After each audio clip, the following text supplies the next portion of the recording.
Welcome everybody to the Happy Beyond Fit podcast. Thank you for tuning in for episode number 3.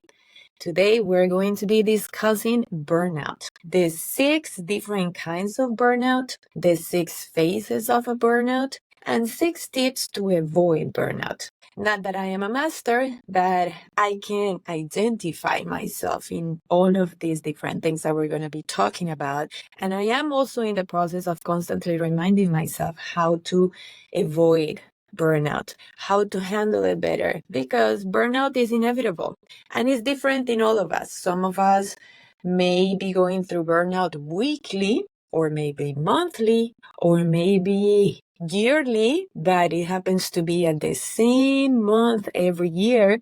So there's a trail to backtrack. What is it that's happening in our life? And what are the things that we are not seeing clearly to avoid these burnout? Sometimes we just normalize all of these burnout symptoms and we don't realize that this is deteriorating our health. When we have any issues with our health, that's not normal. That's our body letting us know that there's something that is not working and the body cannot take it anymore. So the body is screaming at us. But instead of us listening to the body, we decide to try to go to the doctor and just get a pill, get a medicine to try to get better. So let's just discuss all of these things. So number 1, let's understand what is burnout. Burnout is the complete physical, mental, and emotional decline and crash. When we experience stress physically, mentally, and emotionally, that takes us to the burnout. And usually the signs of burnout are different health issues and our inability to cope with life in general, with relationships and with things that used to be so easy. I don't know if it happens to you, but I find myself many times saying, why is it that dealing with this kind of thing used to be so easy for me? And why am I so anxious about it now? Why is life hitting me so hard? So it's another thing to be aware of, that sometimes we just keep adding pressure and pressure and pressure with this wrong idea that we may perform better under pressure.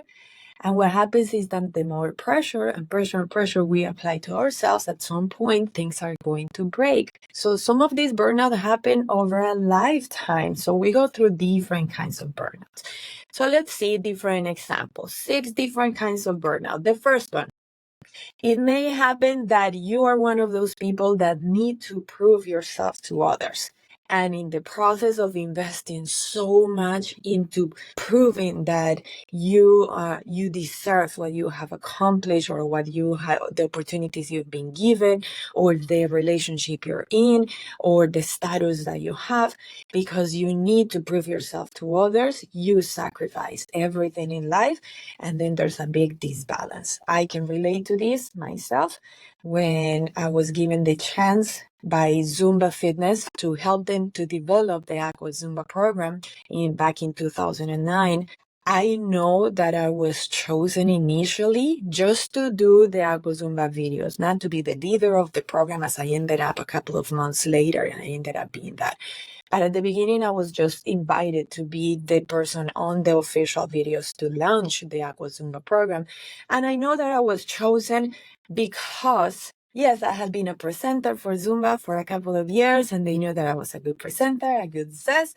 But I know that I was chosen mainly because I looked very good in a bikini. And this program being water-based, they needed somebody that looked the part. Well, this pressure to rely only on my body made me doubt myself and my own capabilities. So I had this paranoia that nobody was going to, and especially my coworkers, because obviously it's not that I care about people that I didn't know, but my coworkers were very important to me. And I had this paranoia that they were not going to respect me and that they were going to not take me seriously and not believe that I deserve to be the leader of this program. And because obviously every time an opportunity is given, many other people that are your coworkers that have the same position, they want to be chosen for that. And I was the one who got chosen for that. And I just felt the need to have to prove to everybody that I deserved to be that person in charge of the Aqua Zumba program. So in this process, I was not mindful and I was not honoring myself. I was just traveling like everywhere in the world, trying to train myself with the top aqua fitness professionals for me to get as much training and knowledge and expertise to back up this position that I had. On top of me traveling to learn myself, I was traveling to launch the program everywhere in the world and also to train the other Aqua Zumba Zesses, the trainers that were going to teach this program as well. So it took good 5 years of my life of non-stop traveling all over the world with different time zones, jet lag, inability to rest, inability to really feel my body and understand why my body was going through different changes. I started feeling gut issues. For some reason, I was constantly bloated. No matter what I ate, I was constantly bloated and in pain. And on top of that, I needed to look good as I had been chosen because I was looking good on a bathing suit. But now it felt like I was looking like I was pregnant the whole time because I was bloated constantly. And instead of, obviously, back then, I was way younger, in my early 30s. I did not know that this was my body's way of talking to me. So I started just taking medicine and taking Advil to help with the pain of the inflammation. And obviously, after time, taking so much Advil, it consumes the gut microbiome, and it affects you even more. Now it's affecting my stomach as well as my intestine. So there wasn't anything that was helping me. I went to doctors. Nobody could figure out what was happening to me. So good things come out of it. Because of my desperation, because I was going through the burnout phase, I got into nutrition, research more, and started going through the process of trial and error and eliminating foods that were affecting my body. So instead of me fixing my issue of overworked because of my need to prove myself to others, I just seeked for elimination of food and things that were affecting me. So I was not targeting the root. I was just like putting a band-aid on it.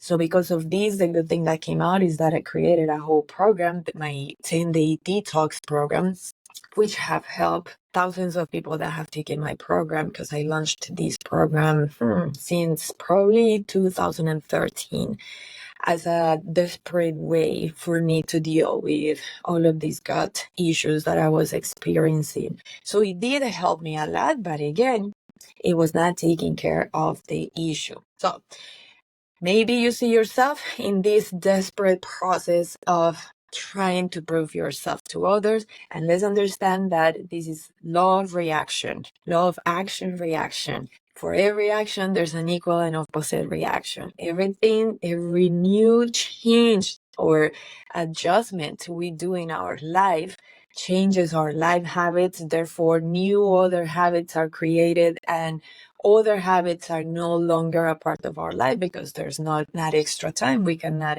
expand our days to continue to be able to take good care of ourselves. So definitely I was not taking good care of myself. On top of that, I was staying at home. I was a single mom, and I was the only time I had in between trips was to spend my time with my son. I also decided to travel the world with my son instead of leaving him behind because I didn't want to miss his growing up years. So for all of these years, I just dragged my kid with me throughout the whole world, which was beautiful. Thank God I did it. But on another side, he also grew up seeing his mom constantly being burned out. And the time that I had to be with him, mommy was tired. And then he needed to understand that he needed to give me my time to heal and to recover before the next trip, which is not fair for a young kid, right? Okay, next one could be that you're being overly passionate about a certain new job opportunity or a new relationship or a new project or a new hobby that you have. And when we are so excited about something, well, guess what? The body doesn't know the difference between being excited and being stressed out and being or something causing you to be concerned, right? So it creates stress either way. And not only that, but because we're so passionate about this something, we lose track of time. We forget we need to eat. We forget we need to sleep. We forget we need to spend time with people, or we forget that we need to do better at work because maybe now you are in love in a new relationship, and now that's all you're putting all your time into that. So it starts creating this disbalance with the rest of your life. So being overly passionate about something can also lead you to burnout, and we're going to see why when we get to the 6 phases of the burnout. Another style can be that you're one of those people that say that you perform better under pressure. So it may be that, yes, you're very proud of the final outcome after you have been going through so much pressure. Then you push yourself to create something even better and to deliver better results. But let's be honest, the constant putting pressure and pressure and pressure, what it means is that you push yourself harder, then you have these big results. But now you have to top these big results, because now staying status quo it's not acceptable, right? Because what you enjoy is to perform better. So now you have to push yourself harder so that you can deliver higher results, and then harder and higher results. And then there's going to be a point that this is an unsustainable way to perform, whether at work or in a relationship. That's when you start feeling like you're losing yourself, because you are only focusing on that thing, performing. So you've been using the pressure and the stress to be that what catapults you to push yourself harder. But at some point, something's gotta give, and it's usually the body, because most of the time we lack sleep and we're not eating appropriately, or we're not eating at all. And without these 2 basic things, the whole thing starts crumbling down. So let's understand the difference between pressure and stress. And how can we check ourselves to see if we're still handling pressure in a healthy way? Because not all kinds of pressure are going to be unhealthy. Pressure is when you need to accomplish a goal. So you're driven to accomplish this goal that you have. Stress is you're driven to accomplish this goal, but you lack the basic resources for you to deliver. Resources such as energy, time, skills, relationships, and maybe recognition or some rewards. So if we're lacking any of these, then the whole thing starts taking a toll on our body. And that's when it becomes stress. Now, let's understand the difference between acute stress and chronic stress, because acute stress is healthy. Our body has been designed to react in a way that is going to keep us safe from danger, right? So when we perceive some dangerous situation, then of course stress is going to come up immediately. We're going to release cortisol and adrenaline to try to see where we're going to flee and be safe. And then as soon as that situation is no longer a threat in our life, then our parasympathetic system should activate and bring us back to balance. And then we move on. We don't think about it anymore. Kind of like when we're at home just chilling and somebody comes and scares you and you're, so the sympathetic system is activated. But then when you realize that there's no reason to be afraid, then you go back to balance, right? And you don't keep thinking about how horrible it was that this person scared you. It just goes back to balance. Now, the thing is, the difference with chronic stress is when that something happened, it scared you, and you cannot stop thinking about it. Now it's in your head in a constant loop. Now it's your constant thoughts. Now you go to sleep, you cannot even go to sleep because you're thinking about it. Now there's pressure for this project this week or this month, but then once you deliver this project, there's pressure for the next project. Or in the case of you proving yourself, yes, you feel like you proved yourself to some people, but you still have to prove yourself to some other people. So it's a never-ending story, and that's when it becomes chronic. So if you find yourself enjoying the pressure, just check. Ask yourself, am I lacking energy or time or skills? And that's why I'm stressed out. Or relationships or rewards and recognition. And if any of these are not present in your life, then it means that you're not dealing with pressure in the healthy way. Another style of burnout is the people that the way they perceive themselves is constantly adding stress and anxiety to their life. And I believe we all have to relate to this. We all have different perceptions of ourselves and how people see us. And mainly we have this perception of how we think people expect us to be. So in the process of trying to belong to a certain community, whether it is your own family, your own relationship, your own friend circle of friends, or a bigger community, whatever it is, church, or a book club, or a particular fitness program, or any kind of community you want to belong to, saving the world, because it is human beings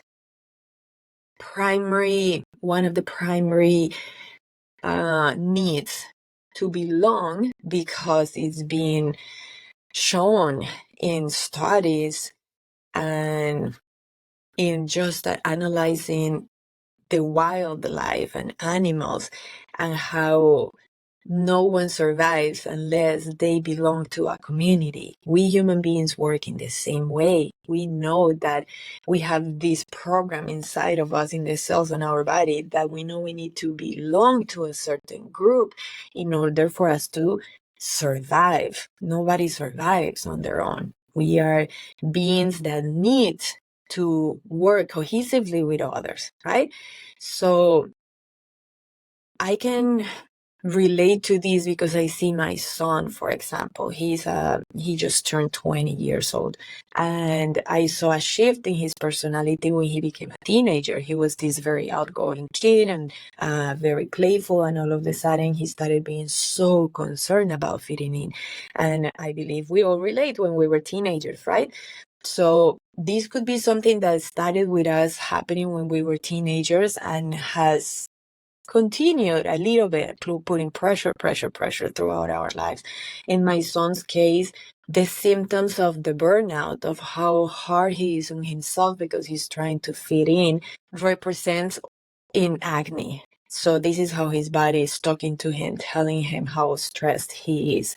And obviously, this has taken me a whole life to figure out. I cannot expect him to figure it out at such a young age. He'll take his own time. It's his own journey and not mine. So after trying different treatments for many years, we had to go to Accutane, which is the strongest acne medication, which I did not want him to go through that, but his acne was very severe and it had affected his personality. He didn't want to go out. He didn't want to be seen. He didn't want to talk to anyone. And all of these changes with technology and the fact that now we can have friends, virtual friends, became more of a comfort zone for him because he really didn't want anyone to be seeing him. So it took him to being depressed and dealing with constant anxiety. So, but in a way, I can see how he has burnt himself down because of this need to be whoever he thinks people need him to be. And don't we all go through that in different intensities, obviously, but I believe we all have that inside, is the fear of not being accepted by a community. Another reason why the Zumba community is so successful, because it's a community that invites everybody. We don't have to fear being rejected by Zumba. I've never seen a person that has felt rejected by the Zumba community, wherever you are in the world. It's just such a beautiful place that is so inviting of everybody, however you look, whoever you are. So another kind of burnout is the kind of people that use stress as an escape to reality. And I have been there too. I have gotten to the point that because I was overworking myself, as I explained earlier, traveling nonstop all over the world, having very little time to recover, of course, something's gotta give. And I did not pay attention to many of the relationships in my life. I was only focusing on my son as the main relationship, and my mother, who was still alive, but nobody else mattered. So I lost many friends, and I am lucky I didn't lose my sisters, only because they love me so much that they were patient with me. Obviously, those are the unconditional love that we are lucky to have in life. But in this process, I was using stress as my excuse for not having to invest the time in different relationships. And even with my sisters, I will just say, I don't have the time. I'm so stressed. You have no idea. I'm traveling in 2 days, or I'm going to be gone for a month, or I have this project, that is another project, and that. So my stress became my crutch. So instead of learning how to slow down my life so that I could be more present with people in my life, I just kept making it worse, because now I gotta keep up with this personality of constantly being busy and stressed. So at which point do you realize that you have to stop? It just continues to grow bigger and bigger, because you're like, yeah, stress is who I am. That's it. I cannot deal with this because I'm stressed. Everything is like, no, I can't, I'm stressed. No, I can't because I have to work. No, I can't because I have this event. So yeah, that one is a very hard one to learn how to escape. I actually didn't learn how to escape. I was forced by my body shutting down. And that's when I was forced to escape and to have to rearrange my whole life. But hey, I didn't listen to my body's signs for many years. I thought I was coming up with all of the solutions, with all of the nutritional program, my 10-day detox, and I became a life coach, and I was using all of these different knowledge to try to deal with the consequences of me constantly burning myself out. Okay, last one, kinds of burnout, is the one that is discrediting big things in their life. The ones that when something happens, because we tend to be so logic, and maybe, for example, you are diagnosed with any illness, and then you're like, oh, but at least I'm not a stage 4 cancer. Or, but if I go to the hospital and I see all these people suffering, then I am blessed because I'm not there. So it's like you're discrediting the huge things that are happening in your life, because you're always comparing yourself to others and trying to use that logic to understand that you should still be very grateful. And of course, we should still be absolutely grateful, but we cannot deny that different things that happen in our life are going to hit us very hard, and we have to allow our emotions to come to the surface. Otherwise, they keep bottling up until it explodes, right? So I can relate to this style as well. I had a very harsh situation back in 2019. At the end of 2019, I was the victim of a sexual assault, and I did not allow myself to deal with it, to accept how hard it had been, because I just kept saying, no, there wasn't, at the end of the day, nothing happened. Thank God, nothing happened. It wasn't like it was a penetration by force. So no, nothing happened. So it's all okay. And I'm okay. And this denial of what I was going through made me faint 3 times. I had never fainted in my life.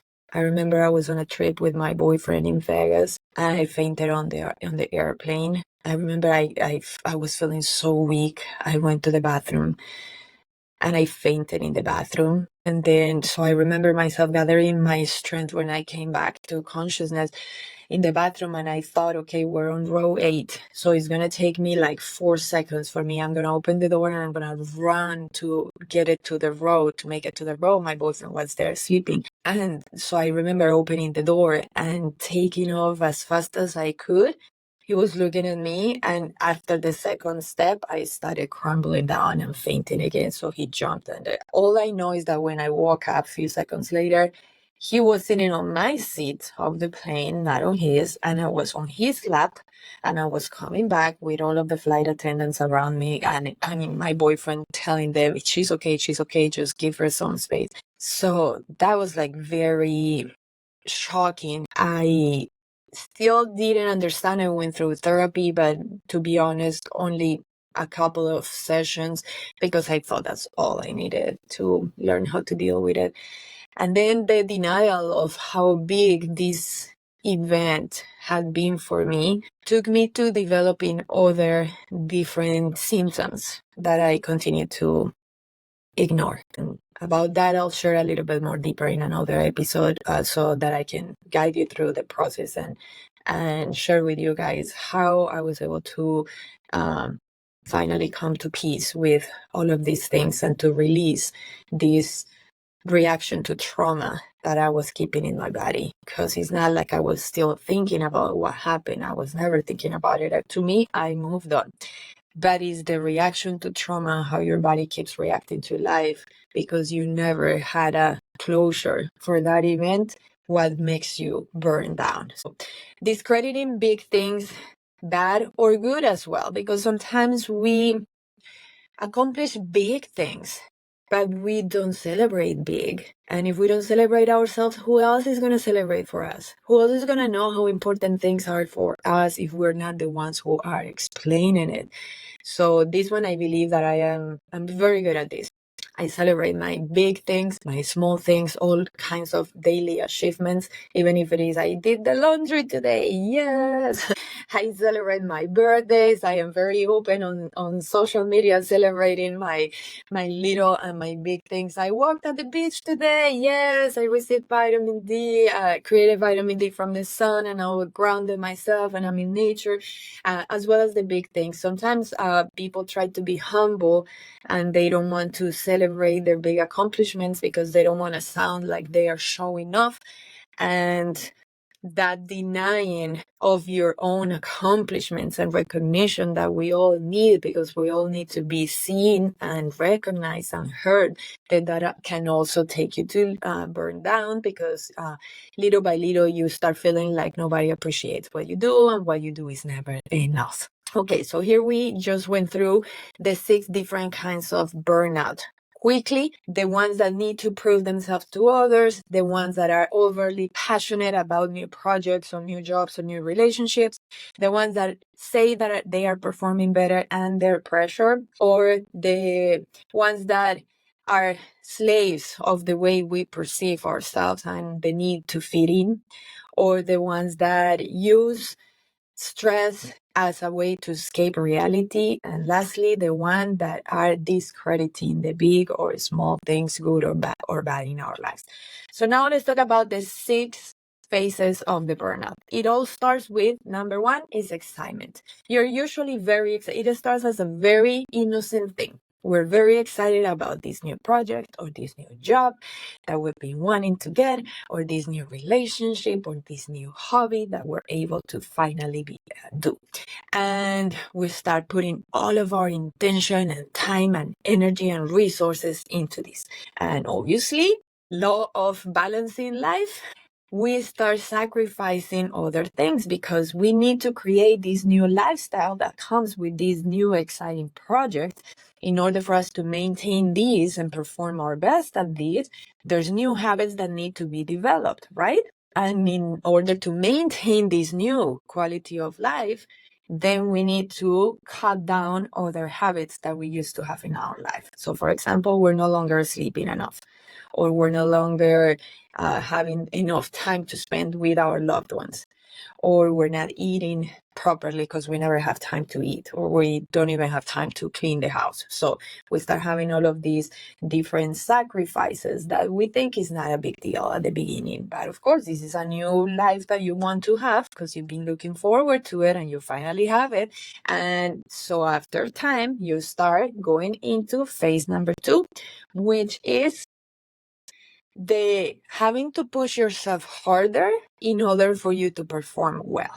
So at the beginning, you got this new job, for example, and you were giving it your all and you performed very, very well. But now you need to maintain that high performance while you being depleted in all of your basic resources of energy, time, rest, skills. So all of these things start like slowing down. So now you require extra effort to continue to perform just at the same level, but it requires much more effort. So you start pushing yourself harder and utilizing every single drop of resource of energy that you have while you're still not feeding yourself. You're depleting yourself and pushing yourself harder. So notice how it starts taking a toll on you mentally. So maybe emotionally you're still very at your very best, but mentally maybe you start experiencing that you lack the cognition or the mental clarity that you used to have a few months ago. So now like you forget things and you're mad at yourself because you've never forgotten such things.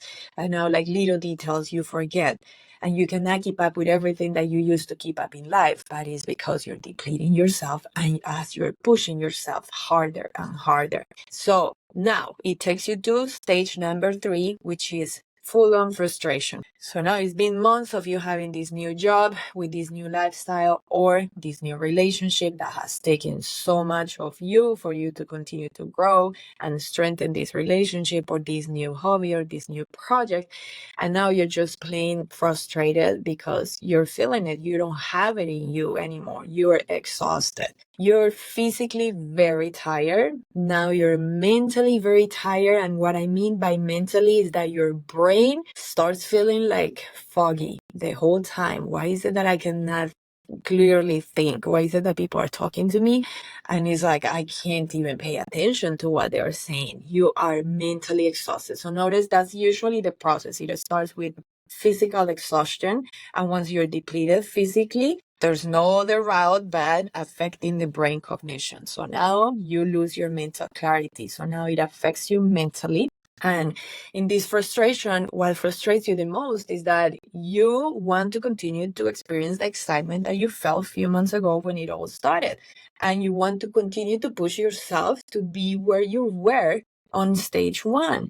But somehow you cannot make it happen. So you don't understand. So you start blaming things. Oh, no, maybe I'm aging. Maybe it's because I'm older. So now my metabolism has slowed down. Maybe now there's a chemical disbalance in my life. My hormones are not okay, which for sure that all of that is happening, not because of aging, but because we're not taking good care of ourselves. Then we go to stage number 4, which is illness and anxiety starts being present. So now you have been neglecting yourself. You were already feeling this. Maybe you had gut issues throughout all these months, or maybe now you're having a skin issue, skin rashes, some blisters, or maybe you're now having migraines, or maybe you're having some constipation issues, or maybe you have some pain in the joints or inflammation. And you've been neglecting all of these things because you've been trying to push yourself harder and harder to continue to give that good performance that you're seeking for. And now you have no choice but to have to make an appointment with the doctor. You go to several doctors because somehow nobody can understand what the heck is going on with you. Believe me, I went through that. So it takes months of visiting different specialists, and they give you a very vague answer. So that is a sign when you start going to doctors and they're like, well, it could be this, it could be that, but they're not necessarily tell you exactly what it is. So in my case, it started with pain in my body, as well as extreme pain on my neck because I had an injury on my neck that I did not take care of, and an injury on my shoulder that I did not take care of, and it continued to get worse. And after 10 months of going through different specialists, I was at the point that I could barely move. The pain all over my body was extreme. The pain on my neck, I felt like I was carrying the head of an elephant. The pressure, every time I was standing up, I just felt full on pressure. Having to take just one step was carrying this humongous head. It felt to me like it was a super heavy and huge head. So I had to be laying down the whole time. So now I pushed myself there because I did not pay attention to the signs. And on top of that, all of this happened when we were going through COVID. And obviously there were many changes and many new lifestyle habits that we needed to create while losing all of the others, or many of the other good, healthy habits that we had. So everything was out of whack. And I ended up with the disease. So that's stage number 6. You have a diagnosis of a symptom of a disease being present in your body. Then stage number, which one are we going? Number 5. Then you get to the stage of apathy. Apathy means that you start not caring for the things you used to care. So you used to be so excited about this job and you're like, I don't care anymore. I'll just do the very minimum. Because now there's a bigger need in you. You have depleted yourself from your natural resources. So now that's survival mode. You cannot care about anything. It's not that you lost motivation or that your personality changed and that you're no longer driven. No, you are in primal survival mode, and in survival mode, nobody can care about enjoying life. You can only care about surviving, how to make it daily, just one day at a time. How am I gonna, I remember when I was going through all of this pain, I used to wake up and the first thing in my mind as soon as I wake up every morning was scanning my body for pain. And based on the amount of pain I was feeling, I could already tell if I was gonna have 3 or 4 or 5 hours of mobility during the day before I needed to get back in bed. So imagine, as soon as I wake up, I go through the stress. It's the pure frustration. So I started having apathy towards many other things in life. Nothing mattered. No friendship mattered. Traveling, because my life has been about traveling, and that was after pandemic. We could go back into traveling, to teaching trainings. I didn't care about traveling anymore. I didn't care about moving at all. I didn't care. All what I could care about was, what am I going to be able to accomplish in 3 hours? Because I know in 3 hours I need to go back to bed because I will be in extreme pain. And my brain was so foggy. I couldn't function. I couldn't think. I couldn't work. I was just like out. 3 hours every day of functionality to take care of my life, my job. It was absolutely scary. Then you go to the next phase and the last one, which is you feel absolutely lost. You don't know what to do to recover the quality of life. You are in the hole. Your body has shut down. And when your body shuts down, your mental capacity shuts down. Therefore, now your emotions you cannot be available emotionally for anyone. When you're burned out, you run out of your internal resources to maintain any relationship with anyone outside you. You can barely make it with yourself. So you're irritable, you can become aggressive, or you're sad constantly, or you're depressed. And it's because you let it go for so long to the point that you shut down physically, emotionally, and mentally. So now let's take it to a positive side. And let's talk about the 6 tips for you to avoid burnout. Number 1, make sure you never ever sacrifice sleep. Nothing is worth sacrificing sleep. Not the biggest accomplishment in the world if what it takes is for you to have lack of sleep. Therefore, burnout is not worth it. So make sure you never skip sleep. You should have 6 to 8 hours of sleep, or even 9 hours of sleep. That's the only way that our body recovers Shut down is like your computer. You have to turn it off, shut it down so that it resets, and then you will work better the next day or faster, right? Otherwise, start slowing down. Same thing. Our body, our brain, our mind, our thoughts, they need to be shut down at night to regenerate, recycle, and bring health again to us, to give us more energy. If you're experiencing already issues with not being able to go to sleep, you can use tricks such as start dimming the lights when the sun goes down.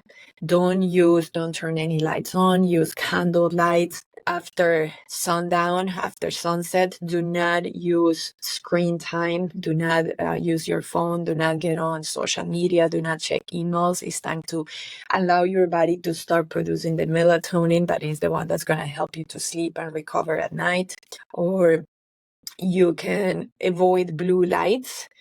If you're going to use lights, buy red lights to have at night so that it can also boost your melatonin production instead of affecting it. If you're one of those that cannot go to sleep because your thoughts are constantly looping in your head, you cannot stop thinking about something or planning for the next day or for the problem you're going through, the journaling is very good, because once you write it down, you make a decision of what you're going to target the next day when you're journaling. And then you make a decision not to think about it anymore because you already have it written down. You don't have to keep ruminating in all those thoughts. So that also helps. Taking magnesium at night can also help you to boost sleep. I used to take melatonin capsules to help me to sleep until I learned that fake melatonin is not the real melatonin in our body, and apparently it affects our ability to really rest while we're sleeping. So I no longer recommend that. I have not done it in over a year. Now, second tip for avoiding burnout is to make sure that you don't sacrifice relationships in your life. That is a high price to pay. We are human beings that are created to be in community and in relationships. If you have relationships in your life, I hope you do. I hope you're not lonely. Protect them. Don't lose them. In particular, those that are the most close to you, your primary relationships, such as your kids, your partner, your parents, your siblings, or if you have a bestie that is like your family as well. But the primary relationships, you cannot allow them to be affected by your new job or your new project. That is a high price to pay. You end up losing relationships, you end up getting divorced and feeling very lonely and feeling like a very dumb person for not seeing that you created all this chaos. Another tip, the third one, to avoid burnout: exercise every day, at least 15 minutes every day. The goal is to do some kind of cardiovascular exercise for 150 minutes per week. Why? Well, obviously, we all know there's so many benefits to exercise, but mainly all of this cortisol that our body is releasing because we're constantly stressed is going to be released through physical movement. Imagine an animal in the savannah is being attacked or chased by a predator, releasing cortisol, and then when the animal is safe, let's say it survived, then it has to go back to homeostasis, to balance. It goes back immediately to it. It continues to eat and forgets about whatever happened, right? Now, we go through different situations throughout each day of our lives that causes stress, that make us release cortisol. And instead of us allowing ourselves to go back to homeostasis, we just continue to think about it. We continue to talk about it with our boss, with our coworker, with our friend, with our partner. We continue to think about it while we go to bed. When we wake up the next day, we're still thinking about it. So we're still releasing all this cortisol without movement. We're not that animal in the savannah that was running for its life. We never got to release all of this. So exercise is going to help you to release all of this cortisol accumulation that you have. Tip number 4 to avoid burnout is eat food, or am I going to say, you think I'm going to say healthy food, and then we will get into hours and hours of discussing what good food is. That is so many other episodes that I want to share with you guys. But what I'm going to say is don't eat food that feeds your bad gut bacteria. You want to feed the good gut bacteria.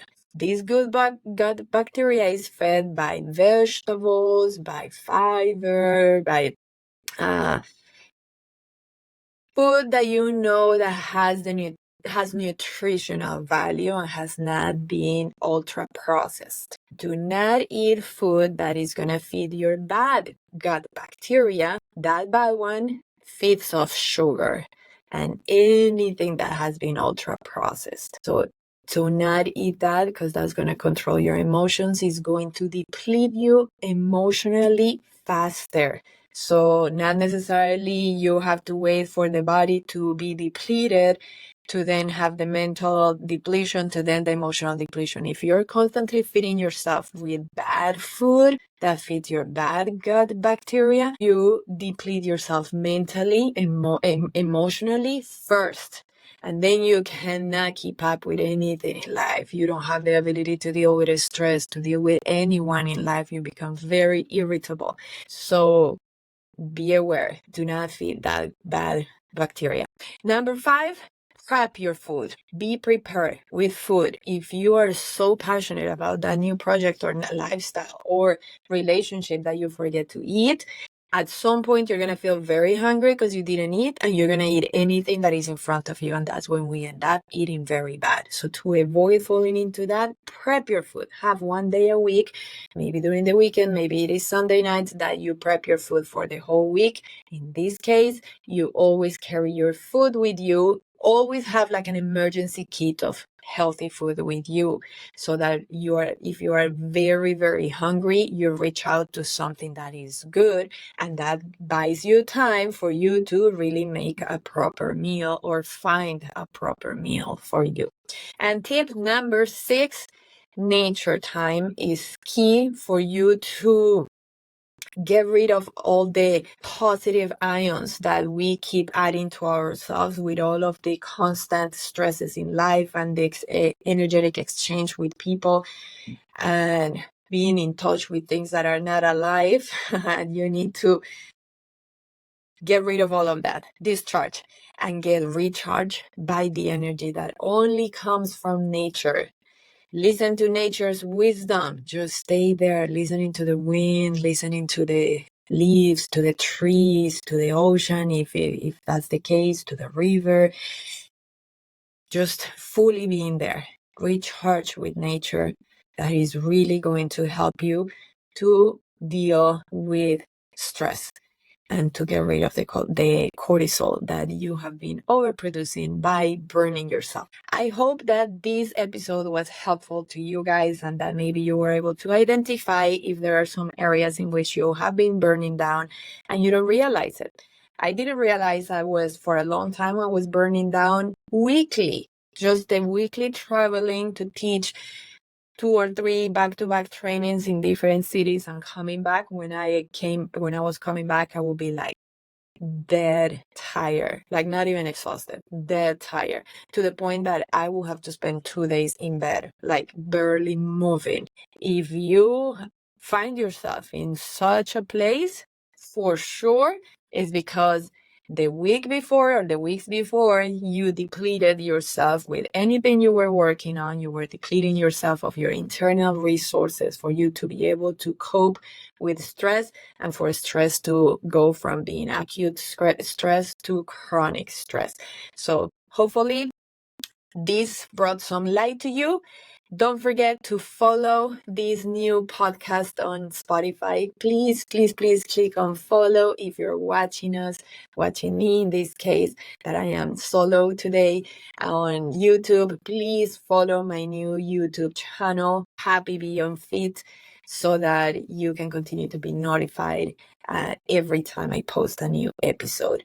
Let me know what you learned about this episode, if it was helpful to you, what other subjects you would like me to touch on and to talk on my solo episodes, as well as who would you like me to invite for a nice conversation, because that's what I want to continue to do.